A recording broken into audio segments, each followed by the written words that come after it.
பலாலி போலீசார் பொய் வழக்கு தாக்கல் செய்ததாக கஜேந்திரன் குற்றச்சாட்டு. வடக்கில் வெசாக் நிகழ்வுகளுக்கு தடையா? பரவும் போலிச் செய்திகளுக்கு ஆளுநர் முற்றுப்புள்ளி.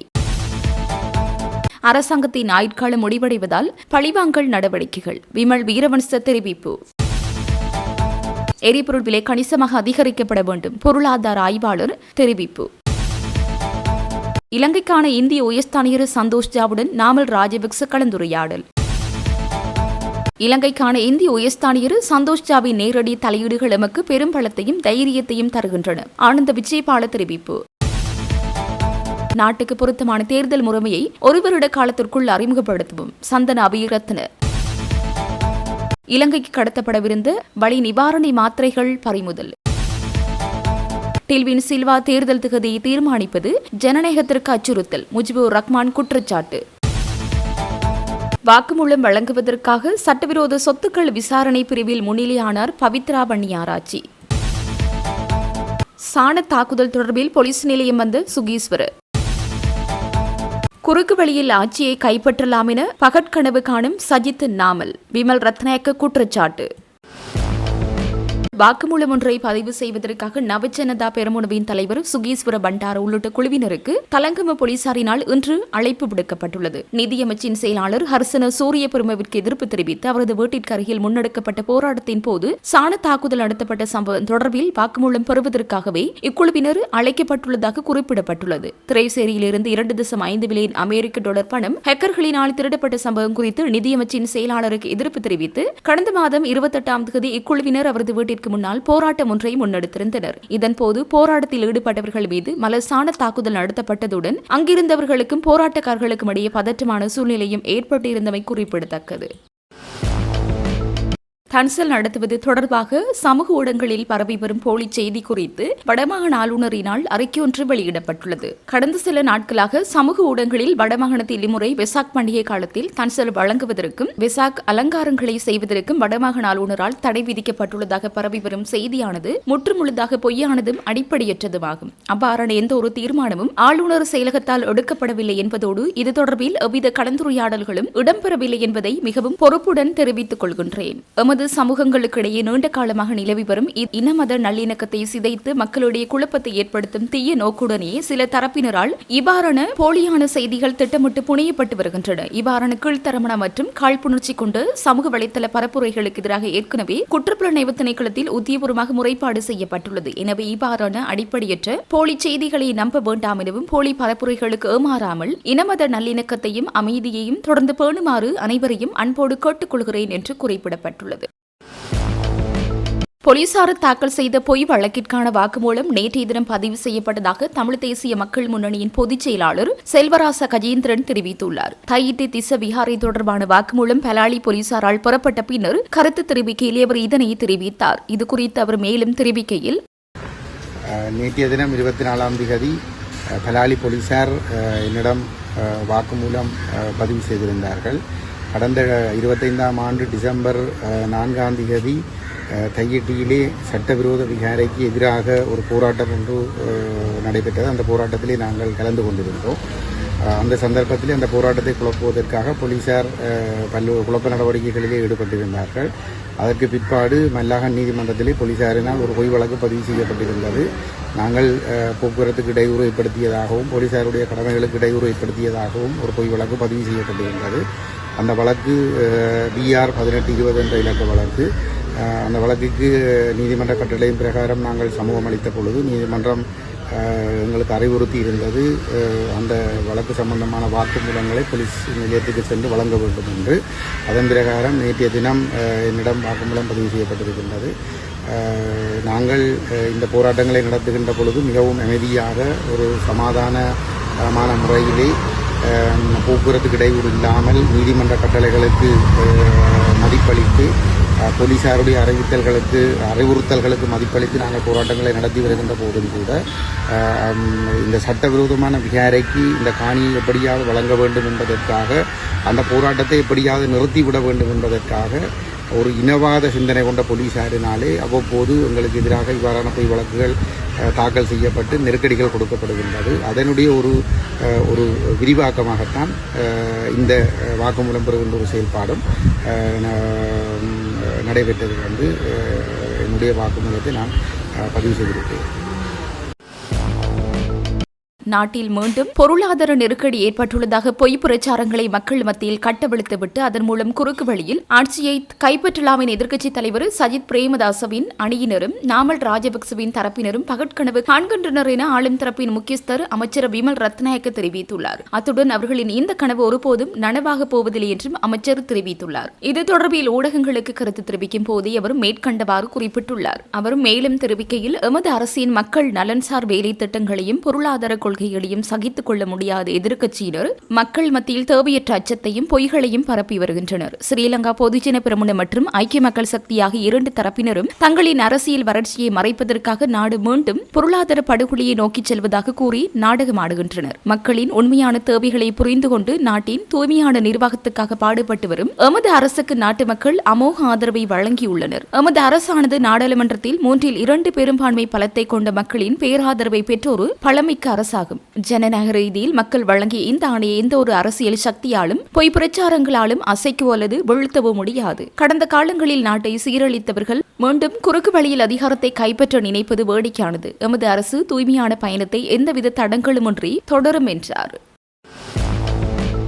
அடுத்த சில நாட்களில் எரிபொருள் விலையை கணிசமாக அதிகரிக்க வேண்டும் என்று பொருளாதார ஆய்வாளர் தனநாத் பெர்னாண்டோ தெரிவித்துள்ளார். 1 லிட்டர் டீசலின் விலையை 600 ரூபாய் வரை அதிகரிக்க வேண்டும் என அவர் சுட்டிக்காட்டியுள்ளார். தோராயமாக டீசல் விலை 600 ரூபாய்க்காவது அதிகரிக்கப்பட வேண்டும். மே மாதம் 6ஆம் தேதி தரவுகளின்படி பெட்ரோல் விலையும் குறைந்து 20 அல்லது 30 ரூபாயினால் அதிகரிக்கப்பட வேண்டும். ஆனால் அதனை மானியம் வழங்கி ஓரளவுக்கு சமநிலைப்படுத்த முடியும். எரிபொருள் விலை அதிகரிக்காமல் இருந்தால் என்ன நடக்குமோ அதுதான் இப்போது நடந்து கொண்டிருக்கின்றது. இது ரூபாய் மதிப்பு வீழ்ச்சி அடைவதற்கு வழிவகுக்கும். ரூபாய் மதிப்பு வீழ்ச்சி அடைந்தால் என்ன நடக்கும்? எரிபொருள் விலை மீண்டும் அதிகரிக்கும். இந்த சுழற்சி தான் கடந்த காலங்களிலும் நடந்தது. அதுதான் பொருளாதார நெருக்கடியை நோக்கி செல்லும் வழியாகும். இது பணவீக்கத்தில் பெரும் தாக்கத்தை ஏற்படுத்தும். ஆனால் எரிபொருள் விலையை உயர்த்தாமல் ரூபாய் மதிப்பு வீழ்ச்சி அடைந்தால் அது பணவீக்கத்தில் இன்னும் மோசமான தாக்கத்தை ஏற்படுத்தும். எரிபொருள் விலை அதிகரிக்கும் போது தேர்ந்தெடுக்கப்பட்ட சமூக பிரிவினருக்கு எரிபொருள் மானியத்தை நடைமுறைப்படுத்துவது அத்தியாவசியமானது என்றும் குறிப்பிட்டார். எரிபொருள் விலை எப்போதும் சமூக மானியத்துடனே அதிகரிக்கப்படும் வேண்டும் என்று கூறுகிறேன். தற்போது அரசாங்கம் கூறும் வகையில்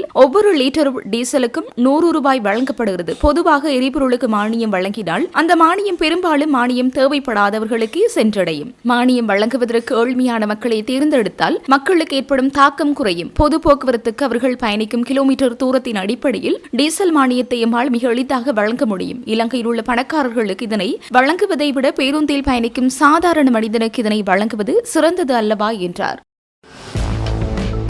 யாழ்ப்பாணம் நகரில் J72 கிராம உத்தியோக பிரிவு யாழ் மாநகர சபைக்கு சொந்தமானதாக கூறப்படும் பெறுமதிமிக்க நிலம் ஒன்று வெளிப்படுத்தல் உறுதி மூலம் தனிநபர் ஒருவருக்கு பெயர் மாற்றம் செய்யப்பட்டுள்ளதாக வடக்கு மாகாண அவைத் தலைவர் வடக்கு மாகாண ஆளுநர் வேதநாயகனுக்கு முறைப்பாடு செய்துள்ளார். இந்த முறைப்பாட்டின் அடிப்படையில் ஆளுநர் இன்று சம்பந்தப்பட்ட இடத்திற்கு நேரில் சென்று கள ஆய்வு மேற்கொண்டார். ஆய்வின் போது அந்த நிலம் யாழ் மாநகர சபைக்கு உரியது என்பதை உறுதிப்படுத்தும் உத்தியபூர்வ ஆவணங்களும் நில அளவை திணைக்கள வரைபடங்களும் உள்ளதாக மாநகர சபை ஆணையாளர் மற்றும் வடக்கு மாகாண உள்ளூர் ஆணையாளர் தெரிவித்தனர். எனினும் அந்த நிலத்தின் பெயர் மாற்றம் அங்கீகரிக்கப்பட்டதுடன் அதற்கான சோலை வரியும் அறவிடப்பட்டுள்ளமை குறித்து ஆளுநரின் கவனத்திற்கு கொண்டுவரப்பட்டது. இதனைத் தொடர்ந்து விடயங்களை பரிசீலித்த ஆளுநர் சந்தேகத்துக்கிடமான பெயர் மாற்றம் மற்றும் வரி அறவீட்டு செயல்முறைகளில் ஈடுபட்ட உத்தியோகர்களுக்கு எதிராக உடனடியாக விசாரணை குழு அமைத்து விசாரணை நடத்துமாறு உத்தரவிட்டார். மேலும் முறையற்ற வகையில் தனிநபர் வசமாகியுள்ள அந்த நிலத்தை மீண்டும் மாநகர சபைக்கு மீட்டெடுக்க நீதிமன்ற நடவடிக்கைகளை விரைவாக முன்னெடுக்குமாறும் அவர் அதிகாரிகளுக்கு அறிவுறுத்தினார். இந்த கள ஆய்வில் வடக்கு மாகாண அவைத் தலைவர், யாழ் மாநகர சபை முதல்வர், உள்ளூராட்சி ஆணையாளர், மாநகர சபை ஆணையாளர், பிரதி முதல்வர், கிராம அலுவலர் மற்றும் காணி அலுவலர் உள்ளிட்டோர் கலந்து கொண்டனர். முன்னாள் அமைச்சர் பவித்ரா வன்னியாராச்சி குற்றப்புலனாய்வு திணைக்களத்தின் சட்டவிரோத சொத்துக்கள் விசாரணை பிரிவில் இன்று முன்னிலையாகியுள்ளார். அவரிடம் மேற்கொள்ளப்பட்டு வரும் விசாரணை ஒன்றுக்கு அமைவாக வாக்குமூலம் வழங்குவதற்காக அவர் அங்கு அழைக்கப்பட்டுள்ளதாக காவல்துறை தெரிவித்துள்ளது. இலங்கைக்கான இந்திய உயர்ஸ்தானிகர் சந்தோஷ் ஜாவி நேரடி தலையீடுகள் எமக்கு பெரும் பலத்தையும் தைரியத்தையும் தருகின்றன. இலங்கை காவல்துறையின் பல்வேறு விடயங்களில் அவர் காட்டும் அக்கறையை நாம் பாராட்டுகின்றோம் என பொதுமக்கள் பாதுகாப்பு மற்றும் பாராளுமன்ற அலுவல்கள் அமைச்சர் ஆனந்த விஜயபாடு தெரிவித்துள்ளார். இலங்கை போலீஸ் பாவனைக்கு தேவையான 134 கெப்ரக வாகனங்களை அன்பளிப்பாக வழங்கும் நிகழ்வு ஜனாதிபதி அனுரகுமார திசாநாயக்க அவர்களின் பங்கு பற்றுதலுடன் ஜனாதிபதி செயலக வளாகத்தில் நடைபெற்றது. இந்திய உயர்ஸ்தானிகர் ஆலயத்தினால் ஏற்பாடு செய்யப்பட்ட இந்த நிகழ்வில் ஜனாதிபதியுடன் இலங்கைக்கான இந்திய உயர்ஸ்தானிகர் சந்தோஷ் ஜா உள்ளிட்ட முக்கியஸ்தர் பலரும் கலந்து கொண்டனர். இந்த நிகழ்வில் கலந்து கொண்டு ஊடகங்களுக்கு கருத்து தெரிவிக்கும் போதே அமைச்சர் மேற்கண்டவாறு குறிப்பிட்டார். அவர் மேலும் தெரிவிக்கையில், இலங்கை போலீஸ் பாவனைக்காக இந்திய அரசாங்கம் வழங்கிய இந்த 134 கெப்ரக வாகனங்களின் அன்பளிப்புக்காக இந்திய அரசாங்கத்திற்கும் இந்திய உயர்ஸ்தானிகர் ஆலயத்தின் அனைத்து அதிகாரிகளுக்கும் எமது நன்றிகளை தெரிவித்துக் கொள்கிறோம். இந்தியா மற்றும் இலங்கை நீண்டகால நேரடி நட்பு ரீதியான உறவுகளை பேணி வருகின்றன. பொதுமக்கள் பாதுகாப்பு அமைச்சராக இலங்கை காவல்துறையின் மேம்பாட்டுக்காகவும் பயிற்சிகள் மற்றும் நவீன தொழில்நுட்ப வசதிகளை வழங்கவும் இந்திய அரசாங்கம் தொடர்ச்சியாக உதவி வழங்கி வருகின்றது. இந்த வாகனங்களை வழங்குவதன் மூலம் இலங்கை மக்களுக்கு மிகவும் வினைத்திறனான சேவையை வழங்குவதற்கு எமது காவல்துறைக்கு வாய்ப்பு கிடைத்துள்ளது. குறிப்பாக இலங்கைக்கான இந்திய உயர்ஸ்தானிகர் சந்தோஷ் ஜாவி நேரடி தலையீடுகள் எமக்கு பெரும் பலத்தையும் தைரியத்தையும் தருகின்றன. இலங்கை காவல்துறையின் பல்வேறு விடயங்களில் அவர் காட்டும் அக்கறையை நாம் பாராட்டுகிறோம். இது ஒரு நீண்டகால கூட்டு பயணத்தின் வெளிப்பாடாகும் என்றார். தென்னிலங்கை அரசியலில் விமல் வீரவன்ச மீண்டும் ஒரு பரபரப்பான சூழ்நிலை ஏற்படுத்தியுள்ளதாக அரசியல் அவதானிகள் சுட்டிக்காட்டியுள்ளனர். கடந்த வாரம் ராணுவ நினைவு தூவிக்கு அருகில் வைத்து வீரவன்ச மீது பிரயோகிக்கப்பட்ட அழுத்தத்தை எதிர்க்கட்சிகள் தமக்கு சாதகமாக பயன்படுத்தும் வாய்ப்பு ஏற்பட்டுள்ளது. இந்த நிலையில் குறித்த சம்பவம் தொடர்பில் நேற்றைய தினம் கைது செய்யப்பட்ட முன்னாள் நாடாளுமன்ற உறுப்பினர் விமல் வீரவன்ச கடுவல நீதவான் நீதிமன்றத்தில் முன்னிலைப்படுத்தப்பட்ட நிலையில் பிணையில் செல்ல அனுமதிக்கப்பட்டுள்ளார். நேற்றைய தினம் பிணை கிடைத்து வெளியில் வந்த வீரவன்சவை முன்னாள் ஜனாதிபதிகளான மஹிந்த ராஜபக்ச, ரணில் விக்ரம் சிங்க தொலைபேசியில் தொடர்பு கொண்டு அடுத்த கட்ட நடவடிக்கைகள் குறித்து உரையாடியுள்ளனர். மஹிந்த தனது வழக்கான நகைச்சுவை பாணியில் விமலிடம் பழைய நண்பர் இன்னும் காதலை கைவிடவில்லையா என கேட்டுள்ளார். அதற்கு விமலும் சிரித்துக் கொண்டே பதில் அளித்துள்ளார். சிறிது நேரம் சுகநலன்களை விசாரித்த பின்னர் எதிர்காலத்தில் இணைந்து பணியாற்றுவோம், விரைவில் புதிய அரசாங்கத்தில் சந்திப்போம் என கூறியுள்ளதாக விமலுக்கு நெருக்கமான வட்டாரங்கள் தெரிவிக்கின்றன. மஹிந்தவை அடுத்து வீரவன்சவை தொடர்பு கொண்ட ரணில் பழைய நண்பர் கணிசமான விளம்பரத்தை இலவசமாக பெற்றுக் கொடுத்துள்ளாரா என கேள்வி எழுப்பியுள்ளார். இதற்கு பதிலளித்த விமல், ஆமாம் சார், மில்லியன் கணக்கிலான விளம்பரம் என கூறியுள்ளார். உடனே ரணில், மில்லியன் அல்ல, பில்லியன் கணக்கிலான விளம்பரம் என்று கூறியுள்ளார். பில்லியன் கணக்கிலான விளம்பரத்தை இலவசமாக தந்ததற்காக பழைய நண்பருக்கு நன்றி தெரிவித்து கடிதம் எழுதினால் நன்றாக இருக்கும் என ரணில் கூறியுள்ளார். தென்னிலங்கை அரசியலில் ஓரங்கட்டப்பட்டிருந்த விமல் வீரவன்ச தற்போது சிங்கள மக்கள் மத்தியில் அதிகம் பேசப்படும் நபராக மாறியுள்ளார். மக்கள் விடுதலை முன்னணியில் விமல் வீரவன்ச செயற்பட்ட காலத்தில் அப்போதைய சக உறுப்பினரான அனுரகுமார திசாநாயக்கவுடன் நெருங்கிய நட்பினை பேணி வந்தமை குறிப்பிடத்தக்கது. தற்போதைய அரசாங்கத்தின் ஆயுட்காலம் முடிவடைய போகின்ற காரணத்தினாலேயே இவ்வாறான பழிவாங்கல் நடவடிக்கைகளில் ஈடுபட்டு வருவதாக தேசிய சுதந்திர முன்னணியின் தலைவர் விமல் வீரவன்ச தெரிவித்துள்ளார். நீதிமன்றத்தால் பிணையில் விடுவிக்கப்பட்ட பின்னர் ஊடகங்களுக்கு கருத்து தெரிவிக்கும் போதே அவர் இதனை குறிப்பிட்டார். அங்கு அவர் தொடர்ந்தும் தெரிவிக்கையில், கடந்த மே தின கூட்டத்தின் போது உரையாற்றிய ஜனாதிபதி அனுரகுமார திசாநாயக்க எதிர்க்கட்சி அரசியல்வாதிகளின் நீதிமன்ற வழக்குகள் குறித்து குறிப்பிட்டதுடன் மே மாதம் 25ஆம் தேதி அனைவரும் கைத்தட்டுவதற்கு தயாராக இருக்குமாறு நாட்டிற்கு அறிவித்திருந்தார். தேசிய ராணுவ தினத்தை முன்னிட்டு நாம் மலர்தூவி அஞ்சலி செலுத்தச் சென்ற போது அதற்கு தடை விதித்த போலீசார் எங்களை ஜூலை 3ஆம் தேதி வரை விளக்கமறியலில் வைக்குமாறு கோரிக்கை விடுத்தனர். இதன் மூலம் ஜனாதிபதி தனது ஆதரவாளர்களை கைதட்ட வைக்கலாம் என நினைத்திருக்கலாம். இருப்பினும் நீதிமன்றம் அவர்கள் எதிர்பார்த்த மகிழ்ச்சியான தீர்ப்பை வழங்கவில்லை. முன்வைக்கப்பட்ட குற்றச்சாட்டுகளை பரிசீலித்த நீதிமன்றம் எங்களுக்கு பிணை வழங்கியுள்ளது. எமக்கு இழைக்கப்பட்ட அநீதி மற்றும் தவறு குறித்து நாம் ஏற்கனவே மனித உரிமைகள் ஆணைக்குழுவில் முறைப்பாடு செய்துள்ளோம். அத்துடன் நீதிமன்றத்தின் முன்னிலையிலும் எமது தரப்பு நியாயத்தை நிரூபிக்க நாம் தயாராக இருக்கின்றோம். பொதுவாக எந்த ஒரு அரசாங்கத்தினதும் ஆயுட்கால முடிவுக்கு வரும்போது இவ்வாறான கீழ்த்தரமான செயற்பாடுகளை காண முடியும். தற்போதைய அரசாங்கத்திற்கும் அதுவே நடந்துள்ளது என்று தெரிவித்தார். அரசாங்கத்தில் எந்த ஒரு உத்தியபூர்வ பதவியும் இல்லாத, மக்கள் பிரதிநிதியும் அல்லாத ஜேவிபியின் பொதுச் செயலாளர் டில்வின் சில்வா நாட்டின் கொள்கைகளையும் தேர்தல் நடத்தப்படும் தேதியையும் தீர்மானிப்பது பாரதூரமான ஜனநாயக அச்சுறுத்தலாகும் என ஐக்கிய மக்கள் சக்தியின் பாராளுமன்ற உறுப்பினர் முஜிபுர் ரஹ்மான் குற்றம் சாட்டியுள்ளார். மாகாண சபை தேர்தலுக்காக பாராளுமன்றத்தில் ஒதுக்கப்பட்ட பொது நிதியை வேறு தேவைகளுக்கு பயன்படுத்தியதாக நிதியமைச்சரோ அல்லது ஜனாதிபதியோ அறிவிக்காத நிலையில் வெளியில் இருக்கும் ஒரு கட்சியின் செயலாளர் அதனை அறிவிப்பது அரசாங்க நிர்வாகத்திற்குள் வெளிநபர்களின் தேவையற்ற தலையீடுகள் ஊடுருவியுள்ளதை காட்டுவதாகவும் அவர் சுட்டிக்காட்டியுள்ளார். கொழும்பில் உள்ள ஐக்கிய மக்கள் சக்தியின் அலுவலகத்தில் இடம்பெற்ற ஊடகவியலாளர் மாநாட்டில் இதனை தெரிவித்த அவர் மேலும் குறிப்பிடுகையில் மாகாண சபை தேர்தல் நடத்தப்படாது என்று ஜேவிபியின் பொதுச் செயலாளர் டெல்வின் சில்வா விடுத்துள்ள அறிவிப்பு மிகவும் பாரதூரமானது. கடந்த காலங்களில் ஆட்சியில் இருந்தவர்கள் தேர்தலை உரிய நேரத்தில் நடத்தாத போது அவர்கள் தேர்தலை ஒத்திவைப்பதாக கூறி இந்த ஜேவிபி மற்றும் தேசிய மக்கள் சக்தி ஆகிய தரப்பினர் கடுமையான விமர்சனங்களை முன்வைத்திருந்தனர். அன்று தேர்தல் வரைபடத்தை ஆட்சியாளர்கள் சுருட்டுவதாக குற்றம் சாட்டியவர்கள் இன்று தாங்கள் ஆட்சிக்கு வந்த பிறகு இந்த அரசாங்கத்தை பிரதிநிதித்துவப்படுத்தும் ஒரு முக்கிய பங்காளியாக இருக்கும் ஜேவிபியின் பொதுச் செயலாளர் மூலம் இந்த ஆண்டு தேர்தலை நடத்த வழியில்லை என்று கூறுகிறார்கள். முதலாவதாக டெல்வின் சில்வா இந்த அரசாங்கத்தில் என்ன பதவியை வகிக்கின்றார்? அவர் மாகாண சபைகள் மற்றும் உள்ளூராட்சி அமைச்சரா அல்லது நிதி அமைச்சரா? அரசாங்கத்தின் உத்தியபூர்வ கட்டமைப்பு அல்லது நிர்வாக பொறிமுறையில் அவர் ஏதேனும் பதவியில் இருக்கின்றாரா என்று பார்த்தால் அவர் எந்த ஒரு பதவியிலும் இல்லை. அரசாங்கத்தில் எந்த ஒரு பொறுப்பும் இல்லாத, அதே போன்று தேர்தல் ஆணைக்குழுவில் ஒரு உறுப்பினராக கூட இல்லாத ஒரு அரசியல் கட்சியின் செயலாளர் நாட்டில் தேர்தல் நடக்காது என்று அறிவிப்பது மிகவும் பாரதூரமான விடயமாகும். நாங்கள் கடந்த காலம் முழுவதும் கூறி வந்த ஒரு உண்மையை இந்த அறிவிப்பு இப்போது முழு நாட்டுக்கும் வெளிச்சம் போட்டு காட்டியுள்ளது. அதாவது ஜனாதிபதி தேர்தல் மூலம் ஒரு ஜனாதிபதி தேர்ந்தெடுக்கப்பட்டு பாராளுமன்ற உறுப்பினர்களும் அமைச்சர்களும் மக்களால் தெரிவு செய்யப்பட்டுள்ளனர். ஆனால் இவர்கள் அனைவருக்கும் மேலாக ஒரு சக்தி இருந்து இந்த நாட்டை இயக்குகிறது என்று நாம் கூறினோம்.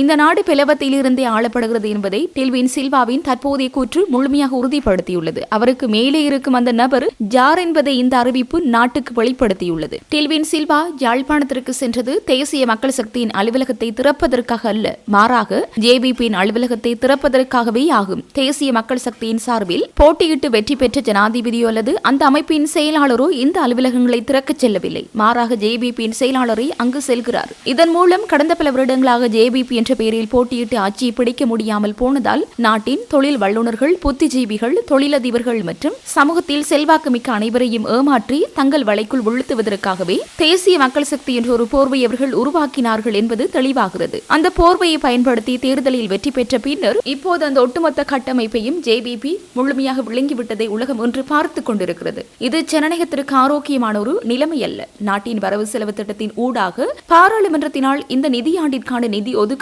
செய்யப்பட்டன.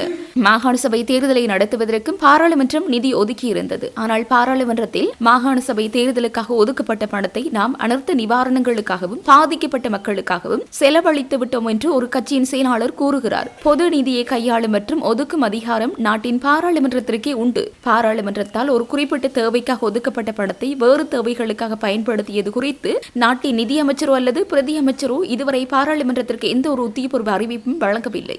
ஜனாதிபதி அல்லது பிரதி நிதி அமைச்சரோ கூறாத ஒரு விடயத்தை அரசாங்க பதவி இல்லாத ஒரு கட்சியின் செயலாளர் நாங்கள் அந்த பணத்தை எடுத்து செலவழித்து விட்டோம் என்று கூறுவது நாட்டின் அரசு நிர்வாக இயந்திரத்திற்குள் வெளிநபர்களின் தேவையற்ற தலையீடுகளும் நேரடி அச்சுறுத்தல்களும் எந்த அளவுக்கு ஊடுருவியுள்ளன என்பதை காட்டுகிறது. எனவே டெல்வின் சில்வா விடுத்துள்ள தற்போதைய அறிவிப்பு முற்றிலும் ஜனநாயகத்திற்கு விரோதமான ஒன்றாகும். ஒரு அரசியல் கட்சியின் செயலாளர் என்பவர் நாட்டின் ஜனநாயகத்தையும் மக்களின் வாக்குரிமையையும் பாதுகாக்கக்கூடியவராக இருக்க வேண்டும். ஆனால் தேர்தல் நடத்தப்பட மாட்டாது என்று கூறும் ஒருவர் அரசியல் கட்சியின் செயலாளர் பதவிக்கு கூட தகுதியற்றவர் ஆவார். தேர்தல் நடத்தப்படக்கூடாது என்று நினைக்கும் ஒருவரையே ஜேவிபி தனது செயலாளராக கொண்டுள்ளது. இது நாட்டின் ஜனநாயகத்திற்கு எவ்வகையிலும் நல்லதொரு அறிகுறி அல்ல என்பதை மிக தெளிவாக கூறிக்கொள்ள விரும்புகிறேன் என்று தெரிவித்தார்.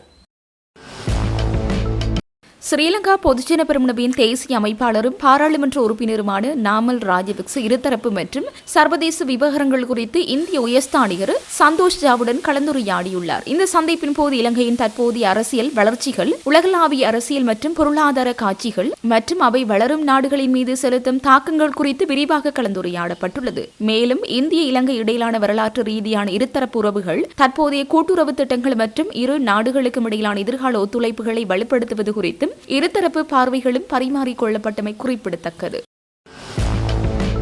நடைமுறையில் உள்ள தேர்தல் முறைமைகள் குறித்து பொதுமக்கள் தமது யோசனைகள் மற்றும் அபிலாஷைகளை 2026 7/15 வரையான காலப்பகுதிக்குள் குழுவுக்கு முன்வைக்கலாம். நாட்டுக்கு பொருத்தமான தேர்தல் முறைமை ஒரு வருட காலத்திற்குள் அறிமுகப்படுத்துவோம் என பொது நிர்வாகம், மாகாண சபைகள் மற்றும் உள்ளூராட்சி மன்றங்கள் அமைச்சர் சந்தன அபீரத்ன தெரிவித்தார். பாராளுமன்ற கட்டட தொகுதியில் நேற்று நடைபெற்ற ஊடகவியலாளர் சந்திப்பின் போது மேற்கண்டவாறு குறிப்பிட்டார். அங்கவர் மேலும் தெரிவித்ததாவது, தேர்தல்கள் தொடர்பான சட்டங்களை மீளாய்வு செய்து பாராளுமன்றத்திற்கு அறிக்கையிடுவதற்கும் அது தொடர்பான முன்மொழிவுகளையும் பரிந்துரைகளையும் சமர்ப்பிப்பதற்கான பாராளுமன்ற விசேட குழு அண்மையில் பாராளுமன்ற கட்டட தொகுதியில் கூடியது. தேர்தல் முறைமை தொடர்பான சட்டம், வாக்காளர்களை பதிவு செய்யும் சட்டம், உள்ளூர் அதிகார சபைகள், தேர்தல்கள் கட்டளை சட்டம், பாராளுமன்ற தேர்தல்கள் சட்டம், ஜனாதிபதியை தேர்ந்தெடுப்பது தொடர்பான சட்டம் ஆகியவற்றுடன் கடந்த காலங்களில் குறித்த சட்டங்களில் மேற்கொள்ளப்பட்ட திருத்தங்கள் மற்றும் குறித்த சட்டங்களின் ஏற்பாடுகளின் கீழான ஒழுங்கு விதிகள் என்பன இக்குழுவில் மீளாய்வு செய்யப்பட உள்ளன. அத்துடன் இச்சட்டங்களை திருத்தியமைத்தல், சீரமைத்தல் மற்றும் ஒருங்கிணைத்தல் ஆகியவற்றின் தேவையை மதிப்பிடுவதும், தேர்தல்கள் தொடர்பான தற்போதைய சட்டங்களுக்கு தேவையான சீர்திருத்தங்களையும் திருத்தங்களையும் பரிந்துரைப்பதும் இந்த குழுவின் பணியாகும். மாகாண சபை தேர்தல் முறைமை குறித்து அமைச்சர் விஜிதஹேர தலைமையில் விசேட பாராளுமன்ற செயற்குழு ஒன்று நியமிக்கப்பட்டு அதன் நடவடிக்கைகள் முன்னெடுக்கப்படுவதால் எமது குழு மாகாண சபை தேர்தல் முறைமை குறித்து ஆராயவில்லை. நாட்டில் நடைமுறையுள்ள தேர்தல்கள் முறைமை குறித்து மக்கள் மத்தியில் எதிர்மறையான கருத்துக்கள் மற்றும் நிலைப்பாடுகள் காணப்படுகின்றன. இந்த முரண்பாடுகளுக்கு தீர்வு கண்டு நாட்டுக்கு பொருத்தமான தேர்தல் முறைமை அறிமுகப்படுத்துவது இந்த குழுவில் பிரதான நோக்கமாகும். தேர்தல் முறைமை தொடர்பில் பொதுமக்கள் தமது யோசனைகள் மற்றும் அபிலாசைகளை 2026 7/15 வரையான காலப்பகுதிக்குள் குழுவிடம் முன்வைக்கலாம். ஒரு வருட காலத்திற்குள் முழுமையான அறிக்கையை சமர்ப்பித்து சிறந்த தேர்தல் முறைமையை அறிமுகப்படுத்துவோம் என்றார். கிளிநொச்சி போலீஸ் பிரிவுக்குட்பட்ட கரடிப்போக்கு உருத்திரபுரம் பகுதியில் நேற்று நண்பகல் இடம்பெற்ற வாகன விபத்தில் பெண்ணொருவர் உயிரிழந்துள்ளார். 2 மோட்டார் சைக்கிள்கள் நேருக்கு நேர் மோதிக்கொண்டதிலேயே இந்த விபத்து சம்பவித்துள்ளது. விபத்தில் உருத்திரபுரம் பகுதியைச் சேர்ந்த 31 வயதுடைய ஒரு பிள்ளையின் தாயாரை இவ்வாறு பரிதாபகரமாக உயிரிழந்துள்ளார். உயிரிழந்தவரின் சடலம் தற்போது கிளிநொச்சி மாவட்ட பொது வைத்தியசாலையில் வைக்கப்பட்டுள்ளது. இச்சம்பவம் தொடர்பான மேலதிக விசாரணைகளை கிளிநொச்சி போலீசார் மேற்கொண்டு வருகின்றனர். மண்டபம் அடுத்த சீனியப்பா தர்கா தெற்கு கடற்கரையிலிருந்து இலங்கைக்கு படகில் கடத்துவதற்காக வாகனத்தில் கொண்டுவரப்பட்ட 3 கோடி மதிப்பிலான 8.46 லட்சம் வழி நிவாரணி மாத்திரை அட்டைகளை இந்திய கடலோர காவல் படையினர் பறிமுதல் செய்துள்ளனர். மேலும் தப்பியோடிய நபர்களை அவர்கள் தீவிரமாக தேடி வருகின்றனர். ராமநாதபுரம் மாவட்ட கடற்கரை பகுதி இலங்கைக்கு மிக அருகில் இருப்பதால் சமீப காலமாக தனுஷ்கோடி கடல் வழியாக மண்டபம், வேதாளை, சீனியப்பா தர்கா, களிமண் குண்டு, திருப்புல்லானி மற்றும் பாம்பன் குந்துக்கால் உள்ளிட்ட கடற்கரைகளில் இருந்து இலங்கைக்கு சட்டவிரோதமாக படகுகள் மூலம் கஞ்சா, வழி நிவாரணி மாத்திரைகள், உரம், அழகு சாதன பொருட்கள் மற்றும் சமையல் மஞ்சள் மூட்டைகள் உள்ளிட்டவை கடத்தப்பட்டு வருகின்றன. இந்த நிலையில் சீனியப்பன் தர்கா கடற்கரையில் இருந்து இலங்கைக்கு படகில் பொருட்கள் கடத்தப்பட இருப்பதாக இந்திய கடலோர காவல் படையினருக்கு ரகசிய தகவல் கிடைத்தது. அதன் அடிப்படையில் ஹோவர் கிராப்ட் ரோந்து கப்பல் மூலம் மண்டபம், வேதாளை, சீனியப்பன் தர்கா ஆகிய கடற்கரையோர பகுதிகளில் வீரர்கள் தீவிர கண்காணிப்பில் ஈடுபட்டிருந்தனர். அப்போது வாகனத்தில் இருந்த சந்தேகத்திற்கிடமான முறையில் படகில் சில பெட்டிகளை ஏற்றுவதை கண்ட கடலோர காவல் படையினர் அவர்களை மடக்கி பிடிக்க முயன்றனர். அந்த சமயத்தில் படகில் இருந்த 2 படகுடன் கடலுக்குள் தப்பிச் சென்றனர். அதே நேரம் சரக்கு வாகனத்தில் இருந்தவர்கள் பெட்டிகளை கடற்கரையில் வீசிவிட்டு வாகனத்துடன் தப்பியோடினர். இதனையடுத்து கடற்கரையோரம் கைவிடப்பட்டு கிடந்த 12 பெட்டிகளை மீட்ட கடலோர காவல் படை வீரர்கள் அவற்றை மண்டபத்தில் உள்ள தங்களது முகாமிற்கு எடுத்துச் சென்று சோதனை செய்தனர். அதில் சுமார் 3 கோடி மதிப்பிலான 8.46 லட்சம் வழி நிவாரணி மாத்திரை அட்டைகள் இருப்பது கண்டறியப்பட்டது. இந்த வகையான வழி நிவாரணி மாத்திரைகள் இலங்கையில் கொக்கைன், ஹெரோயின் மற்றும் மெத்தம்பட்டைன் போன்ற போதைப் பொருட்களுடன் கலந்து பயன்படுத்தப்படுவதால் தமிழகத்திலிருந்து இவை அதிகளவில் இலங்கைக்கு கடத்தப்பட்டு வருகின்றன. பறிமுதல் செய்யப்பட்ட மாத்திரைகளை மண்டபம் சுங்கத்துறை அலுவலகத்தில் ஒப்படைத்த கடலோர காவல் படையினர் தப்பியோடிய மர்ம நபர்கள் மற்றும் சரக்கு வாகனம் குறித்து மண்டபம் கடலோர பாதுகாப்பு குழுவும் போலீசாருக்கு தகவல் அளித்துள்ளனர். கொழும்பு மாளிகாவத்த தொடர்ந்து வீட்டு தொகுதியில் வசிக்கும் ஓய்வு பெற்ற பணியாளர் மற்றும் அவரது மனைவியை மயக்கமடைய செய்து கொள்ளைச் சம்பவம் ஒன்று இடம்பெற்றுள்ளது. குறித்த தம்பதியிடம் 12 லட்சம் ரூபாவுக்கும் அதிக மதிப்புள்ள தங்க நகைகளை கொள்ளையடித்த கும்பலை தேடி தெமட்டகொட போலீசார் தீவிர விசாரணை நடத்தி வருகின்றனர். வாடகைக்கு வீட்டினை பெற்றுக்கொள்வது போன்று நடித்த 40 வயதான பெண் உள்ளிட்ட 3 அடங்கிய கொள்ளை கும்பலை இவ்வாறு திருடிச் சென்றுள்ளதாக போலீசார் தெரிவித்துள்ளனர். கடந்த 2 நாட்களுக்கு முன்பு இந்த வீட்டு தொகுதி அந்த பெண் தம்பதியினரின் வீட்டுக்கு மேல் மாடியில் உள்ள வீட்டை வாடகைக்கு பெறப்போவதாக கூறி தண்ணீர் குடித்துவிட்டு சுமூகமாக பேசி பழகியுள்ளார். அதனைத் தொடர்ந்து நேற்று முன்தினம் மீண்டும் அந்த வீட்டிற்கு வந்த சந்தேக நபரான பெண் வீட்டின் உரிமையாளரும் தரகரும் வரை காத்திருக்க வேண்டாம் என கூறி வீட்டிற்குள் நுழைந்துள்ளார். சிறிது நேரத்தில் அவரது கணவன் என கூறி ஒருவரும் பின்னர் தரகர் மற்றும் இளைஞனும் வீட்டிற்குள் வந்துள்ளனர். திடீரென குறித்த தம்பதியை மயக்கமடைய செய்த நிலையில் அவர்களிடமிருந்த தங்க நகைகளை பறித்துக் கொண்டு தப்பிச் சென்றுள்ளனர். கொள்ளையர்கள் சூட்சமமான முறையில் வீட்டின் முன்கதவை வெளிப்பக்கமாக பூட்டிவிட்டு தப்பியோடியுள்ளதாக போலீசார் தெரிவித்தனர். ஊழல் குற்றச்சாட்டுகளுக்குள்ளாகியிருந்த முன்னாள் பிரதியமைச்சர் சரண குணவர்த்தனவிற்கு எதிராக லஞ்ச ஒழிப்பு ஆணைக்குழுவினால் தாக்கல் செய்யப்பட்டிருந்த 4 வழக்குகளின் தீர்ப்பு அறிவிப்பை ஜூன் மாதம் 9ஆம் தேதிக்கு ஒத்திவைக்க உத்தரவிடப்பட்டுள்ளது. இது தொடர்பான வழக்கு இன்று கொழும்பு மேல் நீதிமன்ற நீதியரசர் முகமது மிகைல் முன்னிலையில் விசாரணைக்கு எடுத்துக் கொள்ளப்பட்ட போதே இந்த உத்தரவு பிறப்பிக்கப்பட்டது. லஞ்ச ஒழிப்பு ஆணைக்குழுவினால் சரண குணவர்த்தனவுக்கு எதிராக தாக்கல் செய்யப்பட்டிருந்த 4 வழக்குகளின் தீர்ப்பும் இன்றைய தினம் வெளியிடப்படவிருந்தது. எனினும் குறித்த வழக்குகள் இன்று விசாரணைக்கு எடுத்துக் கொள்ளப்பட்ட போது வழக்குகளின் தீர்ப்புகள் இன்னும் தயாராகவில்லை என நீதியரசர் அறிவித்தார். இதற்கமைய தீர்ப்பின் அறிவிப்பை ஜூன் மாதம் 9ஆம் தேதிக்கு மேற்கொள்வதாக நீதியரசர் உத்தரவிட்டார். 2006ஆம் ஆண்டில் தேசிய லொத்தர் சபையின் தலைவராக பணியாற்றிய போது அந்த நிறுவனத்திற்கு வாடகை அடிப்படையில் வாகனங்களை பெற்றுக்கொண்டதன் மூலம் அரசாங்கத்திற்கு நஷ்டம் ஏற்படுத்தியதாக குற்றம் சுமத்தி முன்னாள் பிரதியமைச்சர் சரண குணவர்த்தனவிற்கு எதிராக லஞ்ச ஒழிப்பு ஆணைக்குழுவினால் இந்த வழக்கு தாக்கல் செய்யப்பட்டுள்ளது.